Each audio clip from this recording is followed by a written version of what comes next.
इमरान खान की एब्सेंस से जो गैप क्रिएट हो रहा है ना इस टाइम पाकिस्तान तहरीक इंसाफ के अंदर, वो भी एक इशू है। क्या वो लोग शेर अफजल मरवत को मुखलिस नहीं समझते? तो पाकिस्तान तहरीक इंसाफ के सबसे ज़्यादा उम्मीदवार हैं जिन्होंने अपने कागजात नामजदगी जमा करवाए। He is the kind of a person you would not want in your team. अस्सलाम वालेकुम, मैं हूँ दाश मियां। मुझे मेरे फेसबुक और यूट्यूब चैनल के ऊपर देख रहे हैं। 2024 शुरू होने लगा, 4-5 दिन रह गए उसमें, और इलेक्शंस के लिहाज से बड़ा ज़रूरी साल है ये। एशियन रीजन में तो ये इलेक्शन जैम पैक्ड ईयर है।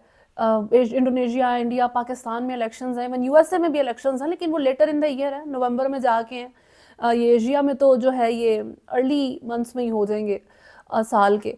तो बड़े इंटरेस्टिंग इवेंट्स चल रहे हैं इस टाइम। और इंटरेस्टिंग का मतलब हमेशा ये नहीं होता कि अच्छा कुछ है। इंटरेस्टिंग का मतलब है कि बहुत स्ट्रेटेजिक किस्म का माहौल है। जिस तरह आप इवन इंडिया के हालात अगर देख लें, और वहाँ जो इलेक्शन कैंपेन का हिस्सा उनकी कश्मीर की सबसे पहले पॉलिसी आ जाती है, और कश्मीर में रिसेंटली उन्होंने 3 कश्मीरियों को इंडियन आर्मी ने टॉर्चर करके मार दिया, और फिर से वहाँ पर जो है ना हालात बहुत खराबी की तरफ जाना शुरू हो गए ऑब्वियसली। और ये खराबी इंडिया में जो गवर्निंग पावर आती है इलेक्शंस में, उसके लिए बड़ी अच्छी होती है। इसी से अंदाज़ा कर लें कि इलेक्शंस किस तरह का टाइम होता है। और पाकिस्तान के हालात तो आपको खुद पता है कि हर तरह की जो है ना इस टाइम यहाँ पे क्योटिक सिचुएशन, हर तरह के हर इंस्टीट्यूशन के अंदर हर तरह का क्योस चल रहा है इस वक्त। अभी कागजात नामजदगी जमा हो गए हैं और उसका स्क्रूटनी का प्रोसेस चल रहा है, चेकिंग का प्रोसेस चल रहा है, किसको रखना है किसको निकालना है। और एक जो उम्मीदवार है NA-125 लाहौर में, हन्नान हयात, उनको जो है खारिज कर दिया गया उम्मीदवार की लिस्ट से। इलेक्शन नहीं लड़ सकते क्योंकि कम उम्र वो हैं। MPA के लिए 25 साल जो है वो आपकी मिनिमम एज होती है, तो आई थिंक सो वो मे भी उससे कम है या जो भी है।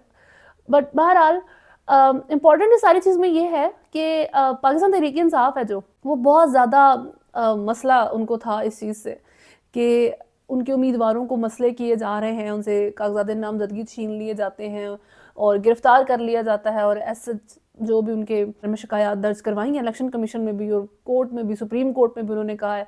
तो अभी जब ये कागजात नामजदगी जब जमा हुए हैं ना, और जो लिस्ट आई है कि किस किस पार्टी के कितने उम्मीदवार थे, तो पाकिस्तान तहरीक इंसाफ के सबसे ज़्यादा उम्मीदवार हैं जिन्होंने अपने कागजात नामजदगी जमा करवाए हैं। 2400 से ज़्यादा, ऑलमोस्ट 2500 हैं। और उसके दूसरे नंबर पे फिर नवाज लीग है, फिर पीपल्स पार्टी है, एंड देन सो ऑन। आपने या तो 4000 कोई बंदा था आपका, और उसमें से बेचारे 1500 कोई लोग जो हैं वो गायब हो गए हैं और उनको जमा नहीं करवाने दिया गया, तो बीच में सिर्फ 2500 रह गया बंदा। या फिर पता नहीं, अब ये पाकिस्तान तहरीक इंसाफ इसका बेहतर जवाब दे सकती है कि उनके कितने उम्मीदवार थे और कितने जो है ना इलेक्शन कमीशन में उनके कागजात पहुँचे हैं। इंपॉर्टेंट चीज़ है ये बहुत, क्योंकि देखें जो पाकिस्तान तहरीक इंसाफ है ना, वो एक ऐसी जमात है जो अपनी तहम्मुल मिजाजी की वजह से नहीं जानी जाती, वो अपने जवाब देने की वजह से जानी जाती है। तो अभी अगर बल्ले का निशान इनको इलेक्शंस में नहीं मिलता और इमरान खान साहब की डिस्क्वालिफिकेशन इंटैक्ट रहती है, तो या तो वो बाइकआउट करें फिर इलेक्शंस का, क्योंकि बिल्कुल आप जो है ज़ीरो पिच के ऊपर जो है इलेक्शन लड़ने जा रहे हैं। लेकिन अगर वो ऑब्वियसली, अब मुझे नहीं लगता कि वो बाइकआउट करेंगे इलेक्शंस का, लेकिन अगर कर दें, नहीं करते तब भी वो बगैर किसी गेम प्लान के तो आगे नहीं आने वाले इलेक्शंस के अंदर। इसकी एक मेरे नज़दीक जो एक मिसाल है, वो सिर्फ पाकिस्तान तहरीक इंसाफ के लिए नहीं है, कि जो उस्मान डार के साथ एक मामला हुआ है अभी रिसेंटली। बड़ी स्वेयर सिचुएशन थी कि घर के अंदर आप घुस जाएं किसी के और इस तरीके से आप हरास करें किसी की फैमिली को जो पॉलिटिकली इन्वॉल्व भी नहीं है। तो ख्वाजा आसिफ को उन्होंने उसके लिए एक्यूज़ किया। ख्वाजा आसिफ के साथ तो वैसे मामला है ही नहीं, 9 मई के मामले में उस्मान डार का सारा मसला चल रहा है ना। तो उसमें इशू है आपका आर्म्ड फोर्सेस के, आपने अटैक किए थे, आपका अदालत में मुकदमा भी जो है मिलिट्री कोर्ट के अंदर ही चल रहे हैं सारे लोगों के। तो उस सारी चीज़ में ख्वाजा आसिफ बीच में जो है वो आएंगे नहीं आएंगे एक अलग चीज़ है, लेकिन अगर उन्होंने किया गलत है, अगर उस्मान डार ने या पीपल्स पाकिस्तान तहरीक इंसाफ ने इसको स्टेज किया, तब भी बहुत ही एक गंदी हरकत है। बात यही है कि हर लिहाज से इस चीज़ का होना एक बहुत ही गिरी हुई बात है। और ऐसे हालात में पाकिस्तान जो है इस टाइम इलेक्शंस की तरफ जा रहा है, और एवरी डे इस किस्म के हालात चल रहे हैं यहाँ पे, बिलो द बेल्ट अटैक किए जा रहे हैं। पोलिंग के दौरान क्या इस तरह का कुछ नहीं होगा, उस टाइम क्या माहौल बनाया जाएगा। अभी जिस तरह कागजात नामजदगी की सिचुएशन चल रही थी पाकिस्तान तहरीक इंसाफ की कि हमें हमारे उम्मीदवार गिरफ्तार हुए हैं या उन्हें मारा गया है, उनके हाथ से स्नैच किए गए हैं डॉक्यूमेंट्स। अभी जब पोलिंग के टाइम आप कहेंगे हमारा वोटर वोट डालने जा रहा था, हमें ही दे रहा था, लेकिन उसे उठा लिया गया या उसको हरास किया गया या उस पर तशद्दुद किया गया। तो इस किस्म के क्या आपको लगता है कि पोलिंग के अंदर पाकिस्तान तहरीक इंसाफ की तरफ से एक्यूजेशंस नहीं आएंगी? बिल्कुल आएंगी। ये सब कुछ होने वाला है। हमारे सिस्टम का ये सब कुछ फेलियर जो है ना उसकी तरफ पॉइंट कर रही हैं ये सारी चीज़ें कि 9 मई में अनारकी हुई, इलेक्शंस जो हैं आप सेटलमेंट के लिए करवा रहे हैं, लेकिन इलेक्शंस करना भी एक बजाते खुद अनारकी है। अच्छा, सिर्फ यही इश्यूज नहीं है जो इस टाइम पाकिस्तान तहरीक इंसाफ फेस कर रही है। इमरान खान की जो एब्सेंस है पार्टी के अंदर से, और Imran Khan every single day जो वो जेल में गुजार रहे हैं, उसकी वजह से पाकिस्तान तहरीक इंसाफ के अंदर बहुत सारे इश्यूज बन गए हैं। जिस तरह अभी शेर अफजल मरवत हैं जो बड़े इंपॉर्टेंट रहनुमा है वो पार्टी के, उनको उम्मीदवार तस्लीम करने से इनकार कर दिया पीटीआई के मकामी क़यादत है उसने, और NA 1 में और NA 32। अब बात यह कि रीज़न जो ये शेर अफजल मरवत जो हैं ये चेयरमैन के नामजद करदा जो है इस टाइम रहनुमा है उधर के लिए, और उनके कागजात जमा करवाए गए हैं, लेकिन जिस बेस के ऊपर वहाँ की पीटीआई की मकामी क़यादत ने इनको मुस्तरद किया है, इनको तस्लीम करने से इनकार किया है, वो ये है कि वो चाहते थे कि एक मुखलिस बंदा पार्टी के अंदर से जो है ना यहाँ पे उसको खड़ा किया जाए। तो क्या वो लोग शेर अफजल मरवत को मुखलिस नहीं समझते, इस वर्दी नहीं समझते कि वो जो है इस तरह उनको सपोर्ट करें इस टाइम एज के वो इलेक्शन लड़ें उन सीट्स के ऊपर से? तो ये बड़ा इंपॉर्टेंट क्वेश्चन है, क्योंकि शेर अफजल मरवत इस टाइम जो टॉप की क़यादत है ना इस टाइम पाकिस्तान तहरीक इंसाफ की, उनमें इस टाइम शेर अफजल मरवत का नाम आता है। ये अंडरस्टैंड करने की बात है। बात पहले से भी हो रही है कि इस टाइम पार्टी के अंदर जो है ना पार्टियां बनी हुई हैं जो या तो बुशरा बीबी की जो है वो ज़्यादा हमायत रखती है, या फिर वो जो वकला साइड है। अब तो वो लॉयर साइड पाकिस्तान तहरीक इंसाफ की और स्ट्रॉन्ग हो जाएगी जब से लतीफ़ खोसा साहब ने ज्वाइन कर लिया इसको। तो ये इमरान खान की एब्सेंस से जो गैप क्रिएट हो रहा है ना इस टाइम पाकिस्तान तहरीक इंसाफ के अंदर, वो भी एक इशू है जिसको मुझे इतना नहीं आइडिया कि किस हद तक इमरान खान जेल के अंदर बैठ के हैंडल कर सकते हैं, लेकिन ये शेर अफजल मरवत के साथ जो सीन हुआ है ये बताता है कि कोई खास हैंडलिंग नहीं किया जा रहा उनसे इस टाइम इतने दूर होकर। पार्टियों के तो ये मसाइल चलते ही रहते हैं, लेकिन इलेक्शन कमीशन ने काफ़ी कमाई कर ली है ये इस सारे प्रोसेस में।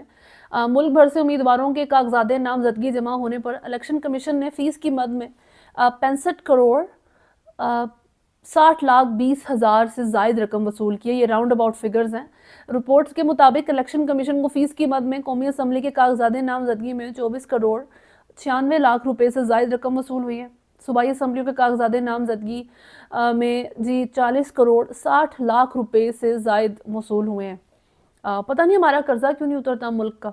इस सेंस में नहीं सिर्फ मैं बोल रही हूँ, वैसे भी पाकिस्तान बहुत सारी जगहों में जो है बड़ा रेवेन्यू जनरेट कर जाता है, लेकिन जो हमारे ऊपर डेट है ना वो 1 रुपया कम हो जाए मजाल है, ये नहीं आपको सीन नजर आएंगे, क्योंकि वो बैंक अकाउंट्स ही और हैं जहाँ पे सारी चीज़ें जा रही होती हैं। वो पाकिस्तान के नेशनल ट्रेजर में तो उनमें से कुछ भी नहीं आता। खैर, जो पाकिस्तान तहरीक इंसाफ 2.0 है परवेज़ खटक साहब की, पाकिस्तान तहरीक इंसाफ पार्लियामेंटेरियन, और वो उन्होंने एक नई तरह की बात की हुई है जिससे मसला बना हुआ है। परवेज़ खटक से तो मुझे शुरू से बहुत सारे इख्तलाफात हैं। जब इमरान खान गवर्नमेंट में नहीं थे, जब खैबर पख्तूनख्वा में उनकी गवर्नमेंट थी, फिर उसके बाद फेडरल में आए और फास्ट फॉरवर्ड अभी तक, जब उन्होंने इमरान खान के ऊपर जो है टफ टाइम आया और जिस तरीके से उन्होंने अपना एग्जिट राउट बनाया है ना, और इमरान खान को जी फ़िरौन थे, ये थे, वो थे, कह के वो बुलाते रहे। तो ऐसा बंदा जो फ़िरौन जिसको वो कह रहे हैं उसके साथ उतनी देर रुका रहा जब तक उसको फ़ायदा मिलता रहा। तो इमरान खान जितने मर्जी ख़तरनाक और बुरे इंसान हो, परवेज़ खटक उनसे कहीं गुना आगे की चीज़ है स्टिल, या इस तरह के जितने भी लोग होते हैं जिस मिजाज के परवेज़ खटक हैं। तो अभी उन्होंने कहा है कि जी बल्ले का निशान मुझे ऑफ़र हुआ तो मैंने मना कर दिया। अच्छी कॉन्फिडेंट सिचुएशन है ना, कोई बिहाइंड द स्टोरी कोई कॉन्टेक्स्ट देने की ज़रूरत नहीं, डायरेक्ट बोलो और एक स्टेटमेंट दे के पूरी पाकिस्तान तहरीक इंसाफ की जो क़यादत और जो उनकी पार्टी है ना उन्होंने हिला के रख दी है। और उन्होंने कहा है कि जी ये बयान परवेज़ खटक का हमसे बल्ले का निशान हथियाने की साजिश है, कि इलेक्शन कमीशन या जो भी अथॉरिटीज़ हैं वो ये कोशिश करें कि बल्ले का निशान परमानेंटली पीटीआई से ले लिया जाए और किसी और पार्टी को अलॉट कर दिया जाए। इलेक्शन कमीशन को उन्होंने कहा है जी जवाब दे, उनकी जो है इसको चेक करें। इलेक्शन कमीशन ने बहरहाल इसको मुस्तरद कर दिया। उन्होंने कहा जी हमने किसी को कोई बल्ले का निशान जो है वो किसी किस्म की ऑफ़र नहीं किया, ये एज इट इज़ एक प्रोसेस चल रहा है, वो पड़ा हुआ है और ऐसा कुछ भी नहीं हुआ। ये उनकी तरफ से जो है वो बयान आया। तो खटक साहब को वही बात है, एक स्टेटमेंट दी जिस तरह का वो उनका है, कोई कभी उनकी बात में कभी वज़न नहीं रहा। हमेशा वो एक उनसे बड़ी वीक किस्म की फील आती है कि he is the kind of a person you would not want in your team. आप अपनी टीम में परवेज़ खटक जैसे लोग कभी जो है ना पसंद नहीं करेंगे। और इमरान खान जो है ना पाकिस्तान तहरीक-ए-इंसाफ को जब आप गौर से देखेंगे तो वो आपको 90% इसी तरह के लोगों से भरी हुई नजर आएगी कि ऐसा बंदा आप कभी अपनी टीम के अंदर नहीं रखेगा। खैर, अभी तक के लिए प्रोग्राम में इतना ही है। नेक्स्ट वीडियो तक अपना ख्याल रखें। अल्लाह हाफ़िज़।